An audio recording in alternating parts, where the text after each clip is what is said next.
Hello viewers, আসসালামু আলাইকুম viewers. এই প্রথম বাংলাদেশের বিএসএফ ইন্ডিয়ার বিজিবি চোখে চোখ রেখে কথা বলছেন। আপনারা জানেন বাংলাদেশে অলরেডি ইন্ডিয়ান যে গ্যাস লাইন আছে সেই গ্যাস লাইন বাংলাদেশ বিচ্যুত করে দিয়েছে।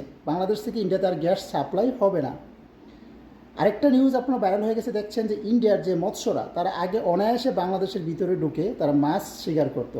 এবার যখন ঠিক আগের মতো বাংলাদেশে ঢুকে মাছ শিকার করতে আসছেন, ঠিক তখনই বাংলাদেশের বিজিবি তাদেরকে ধরে ফেলেন। ধরে ফেলার সাথে সাথে ইন্ডিয়ার বিএসএফের সাথে তাদের পতাকা বৈঠক হয় এবং পতাকা বৈঠক হওয়ার পরে তারা তাদেরকে ফেরত দেয়নি, এটা শুনেছি। এবং ইন্ডিয়ান চ্যানেল দাবি করছেন যখন মৎস্য থেকে বাংলাদেশের বিজিবিরা ধরে নিয়ে আসেন, ঠিক তখনই বাংলাদেশের বিজিবি এবং ইন্ডিয়ার বিএসএফের সাথে গোলাগুলি হয় এবং গোলাগুলির এক পর্যায়ে ইন্ডিয়ান এক বিজিবি মারা যায়, তার মাথায় গুলি লেগেছে। সেটা ইন্ডিয়ার টিভি চ্যানেলের নিউজ।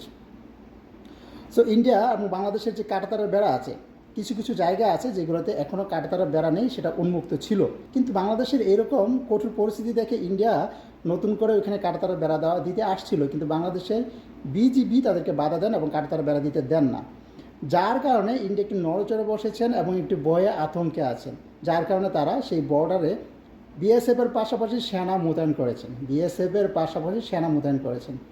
আমরা তো এরকম বাংলাদেশে চেয়েছিলাম যেন ইন্ডিয়ার বিএসএফের চোখে চোখ রেখে বাংলাদেশের বিজিবি কথা বলতে পারে, যেন ইন্ডিয়ানরা চাইলেই বর্ডারে বাংলাদেশের মানুষদেরকে পাখির মতো গুলি করে না মারতে পারে। আমরা এরকম বাংলাদেশে চেয়েছিলাম। আমরা একজন স্বাধীন বাংলাদেশের মানুষ, আমরা স্বাধীনভাবেই বাঁচতে চেয়েছিলাম। এখন ইন্ডিয়ানরা যেরকমভাবে আমাদের সাথে ব্যবহার করবে, আমরা ঠিক ওই ব্যবহারটাই ওদের সাথে করবো। If you fuck me, we also fuck you bro. So আমি ইন্ডিয়াকে একটা কথাই বলতে চাই, if you fuck me, we will fuck you also bro. Mind it. আগের বাংলাদেশ